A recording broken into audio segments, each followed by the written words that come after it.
Жишээ Батцорог төлөөлөг санал хэлнэ. Нүүрс схемийн үйлдвэр чинь өөрөө маш их чухал л да.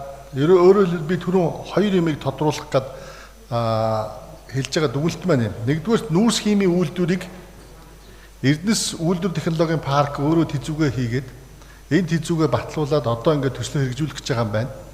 Гэтэл манад нь бас дахиад нөгөө Багнуурын үйлдвэр технологийн парк гэдэг ингээд байж идэг. Одоо нөгөө яриад идэг дахиад ажлын давхцал юм уу эсвэл нөгөө дахиад нэг юм институт байгаад байна шүү дээ. Хүн харахад бол иймэрхүү байдалтай байна. За тэгээд дээрэс нь үйлдвэр технологийн паркийн үйл ажиллагааг дэмжихийн тогтоол дээр техник эдийн засгийн үндэслэлийн уул нь үзэх ёстой байсан байхгүй юу?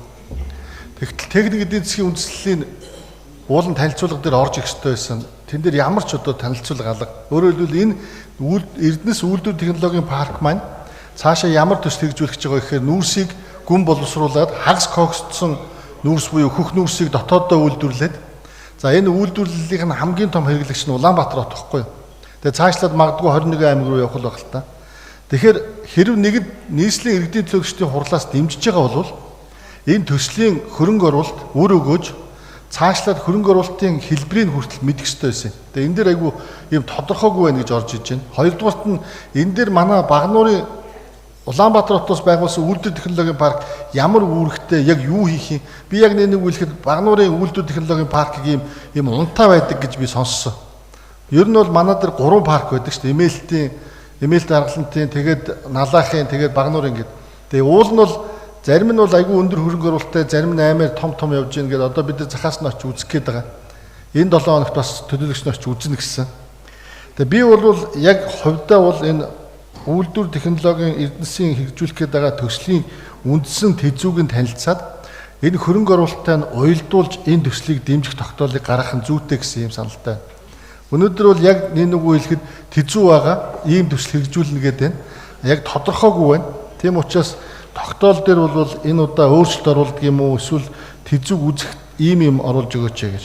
Хоёрдугаар асуудал нь Эрдэнэс үйлдвэр технологийн паркийн одоо Багнуурын салбарын чойжлогийг хүн сая ярьлаа шүү дээ. Манайх нийтдээ 40 мегаватт эрчим хүч гаргана. Энэ цахилгаан юм шиг байна. Цахилгаан эрчим хүч үйлдвэрлээд дотоод хэрэгцээндээ 16 мегаваттыг хэрэглэнэ гэдэг гэж байна. Та нар цаашдаа энэ жил яг төслөө хэрэгжүүлээд 2026-аас 27 оны өвлийн хачаалд нийлүүлэх үгүй юу гэдэг ийм зүйлийг асуух гээд би түрүүн бас тодорхой хариулт бас авч чадсангүй. Тийм болохоор яг ийм тодорхойгүй байгаа юм дээр юу яавал яасан. Дахид дараагийн хурлаар оруулж ирээд техник эдийн засгийн үндэслэлийн яг сонсоод тэг ягаад гэвэл Улаанбаатар хот чи яг үндсэн хэрэглэгч нь байхгүй. Одоо эдний хэрэгжүүлэх байгаа төслийн гол хэрэглэгч нь. За дээрэс нь түрүүн бас даваа далаа орлогч ярьлаа. Энэ хагас коксын хажуугаар дайвар бүтээгдэхүүн давирхаа гарна. За үүнээс мөн бас бид нар хий газ худалдаж авах ийм асуудал яригдана. Тэгэхээр энийг цогцоор нь ер нь нэг сонсож оруулж ирүүл яасан бэ гэдэг ийм саналтай байна. Тэгээд ер нь бол төслийг бол дэмжиж байгаа ч гэсэн яг одоогийн энэ байдал дээр Эрдэнэс үйлдвэр технологийн паркийн үйл ажиллагааг дэмжинэ гэдэг энэ тогтоолын төсөл дээр бол жоохон дутагдaltaй байна гэж санал хэлэх гэсэн.